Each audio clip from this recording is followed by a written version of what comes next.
Hello viewers, आज का हमारा टॉपिक है लाइन एंड एंगल्स। तो इसका सबसे पहले हम यूज़ देखेंगे। इसका यूज़ है model using the plane surface. Plane surface पे हम लाइंस एंड एंगल्स देख सकते हैं, जैसे हमारे रूम के कॉर्नर्स में। सेकंड यूज़ है आर्किटेक्ट, भवन निर्माता। भवन निर्माता जो होते हैं वो इस लाइंस और एंगल्स का यूज़ करते हैं। एंगल्स का यूज़ अपनी दीवार खड़ी करने में, प्लेन सरफेस बनाने में। थर्ड यूज़ है इन साइंस। साइंस में हम जो लाइट है उसका रिफ्लेक्शन, रेयरफ्रैक्शन, उसके एंगल्स, ये सब देखते हैं। इसमें भी लाइंस एंड एंगल्स का बहुत बड़ा रोल है। अब हम लाइन एंड एंगल्स के चैप्टर के बेसिक टर्म्स एंड डेफिनेशंस देखेंगे। फर्स्ट टर्म है collinear point and non linear point. If there are more points lie on the same line, they are called collinear point. जैसे example, अगर एक line में 3 और ज़्यादा पॉइंट्स है तो उसे हम कोलिनियर पॉइंट्स बोलेंगे। उसी के opposite otherwise they are called non collinear points. अगर ये ऐसे ऐसे इस तरीके से होंगे तो ये हमारे नॉन कोलिनियर पॉइंट्स होंगे। नेक्स्ट टर्म है अक्यूट एंगल्स। अक्यूट एंगल्स वो एंगल्स होते हैं जिनका मेज़रमेंट 0 से लेकर 90 डिग्री के बीच में होगा। हम नॉर्मली एंगल्स का मेज़रमेंट नीचे वाली लाइन से करते हैं, 0 से लेके 90 डिग्री के बीच में, जैसे 10, 20, 30, 40, 50, 60, 70, 80, ये सारे अक्यूट एंगल्स होते हैं। राइट एंगल्स वो एंगल जिनका एंगल 90 डिग्री होता है, perpendicular. Obtuse angle less than 180 और मोर देन 90 हमारे ऑब्ट्यूज एंगल होते हैं, जैसे 100, 110, 120, 130, 140, 150, 160, 170, 180। स्ट्रेट एंगल वो एंगल होता है जिसका मेज़रमेंट हम 180, जैसे एक स्ट्रेट लाइन, हॉरिजॉन्टल लाइन हमारी 180 डिग्री होती है, ये हमारा स्ट्रेट एंगल है अगर ये इस तरीके से हो। और अगर इसे हम इस तरीके से बोलेंगे, मतलब दोनों लाइन एक दूसरे को कोलैप्स करती है, तो ये हमारा 0 डिग्री का एंगल होगा। Now adjacent angle. Adjacent angle क्या होते हैं?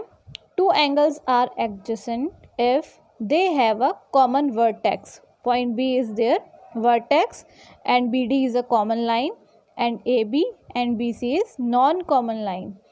If angle ABC is equals to ABD plus DBC, इन दोनों एंगल्स का जो सम है वो इस बड़े वाले एंगल के इक्वल होना चाहिए, तो ये हमारा एडजेसेंट एंगल होगा। ये सारी टर्म्स हम पहले पढ़ चुके हैं, इसको मैं जस्ट रिकॉल करवा रही हूँ। लाइन पेयर ऑफ एंगल्स, ये हमारा लाइन पेयर ऑफ एंगल है। अगर ये जो लाइन है इसको एक थर्ड रे इंटरसेक्ट करती है तो ये हमारा लाइन पेयर ऑफ एंगल्स होगा। नेक्स्ट है वर्टिकली अपोजिट एंगल्स।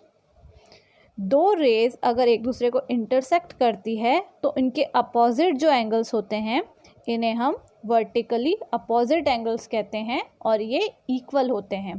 यहाँ पे AOC is equals to angle DOB है।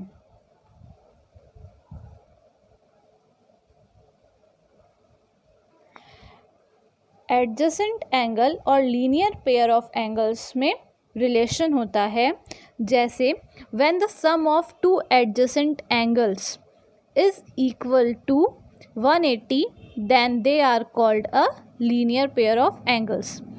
जैसे यहाँ पे ये लीनियर पेयर्स ऑफ एंगल्स क्यों हैं? क्योंकि ये 2 जो एंगल्स हैं इनका सम है 180। अगर इनका भी अगर सम 180 होता तो ये भी लीनियर पेयर ऑफ एंगल्स होते। If the sum of two adjacent angle is 180 then the non common arm of the angle form a line.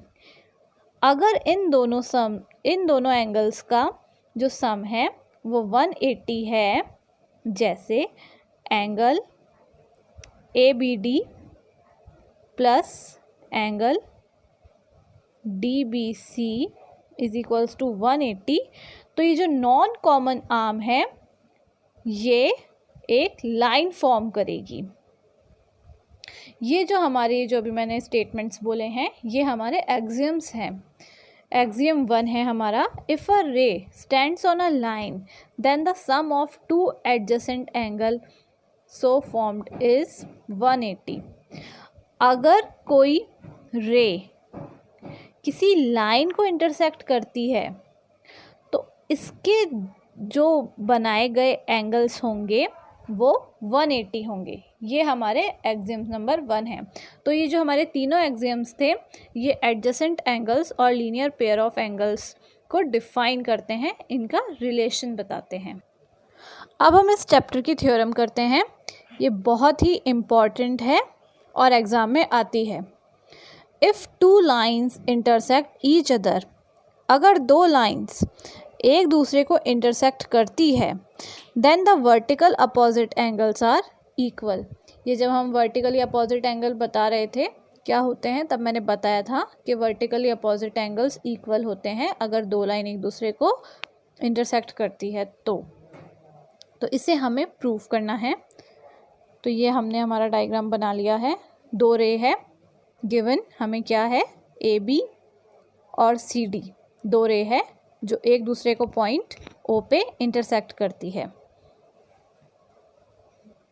और AOC DOB vertically opposite angles है और COB and AOD vertically opposite angles है।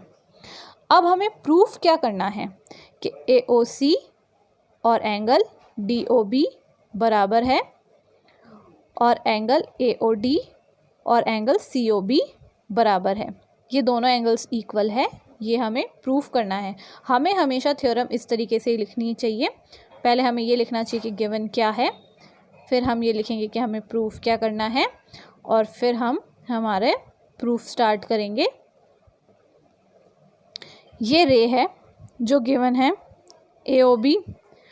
अब किसी रे को, line को अगर कोई थर्ड रे इंटरसेक्ट करती है तो इसका सम क्या होता है 180। ये हमारा एक्सियम्स था। तो रे, ये जो लाइन है AB, इसको रे CD इंटरसेक्ट कर रही है, तो AOC और ये वाली रे COB ये 180 होगी। इसी तरीके से अगर हम इस वाली रे को लाइन मानते हैं, ये हमारी लाइन है CD, इसे रे AB इंटरसेक्ट कर रही है, तो AOC और AOD इसका सम क्या होगा 180 होगा। तो हम प्रूफ हमारा स्टार्ट करते हैं। AOC AOD इनका सम है 180। ये हमारी इक्वेशन नंबर 1 हो गई। अब नेक्स्ट लाइन है AOD और BOD। अब इसे हम लाइन मानते हैं AB, इसे इंटरसेक्ट कर रहा है CD, इसका सम होगा 180। एक हमने ये वाली ली थी AB रे, ये इंटरसेक्ट कर रही थी CD को इधर से, और अब ये इंटरसेक्ट करेगी AB को यहाँ से। पहले AB ने इंटरसेक्ट करा था, अब CD इंटरसेक्ट करेगी, हम ये मानते हैं। और दोनों को इक्वेशन नाम दे दिया हमने, इक्वेशन 1 और 2। अब हम इक्वेशन 1 और 2 को एक दूसरे के इक्वल्स रखेंगे। तो इससे हमारा निकला है AOC प्लस AOD, क्योंकि 180 के इक्वल है, और ये भी 180 के इक्वल है, तो ये दोनों आपस में भी इक्वल होंगे, is equals to AOD plus BOD। Angle यहाँ से AOD दोनों तरफ कॉमन है, सेम है मतलब, तो ये कैंसिल हो जाएगा। एंगल AOC और BOD बराबर है। इस तरीके से हमने प्रूव कर दिया फर्स्ट वाली चीज़, एंगल AOC और BOD बराबर है। Similarly it can be prove that AOD और BOC इक्वल है। इसको पूरा प्रूव करने की ज़रूरत नहीं है, हम सिमिलरली करके इसको इक्वल्स टू रख देंगे, तो ये हमारा हेंस प्रूव्ड हो गया, हमारी ये थ्योरम फिनिश। तो आज हमने लाइंस एंड एंगल्स का बेसिक इंट्रोडक्शन दिया है। कल से हम इसके क्वेश्चंस, एग्जांपल्स और एक्सरसाइज के क्वेश्चंस स्टार्ट करेंगे। अब मैंने एक्सरसाइज के क्वेश्चंस भी करवाना स्टार्ट करा है, तो क्वेश्चंस के लिए प्लीज़ स्टे ट्यून और इस वीडियो को लाइक, शेयर एंड सब्सक्राइब करें और लेटेस्ट नोटिफिकेशन के लिए बेल आइकन को प्रेस करें। Thank you.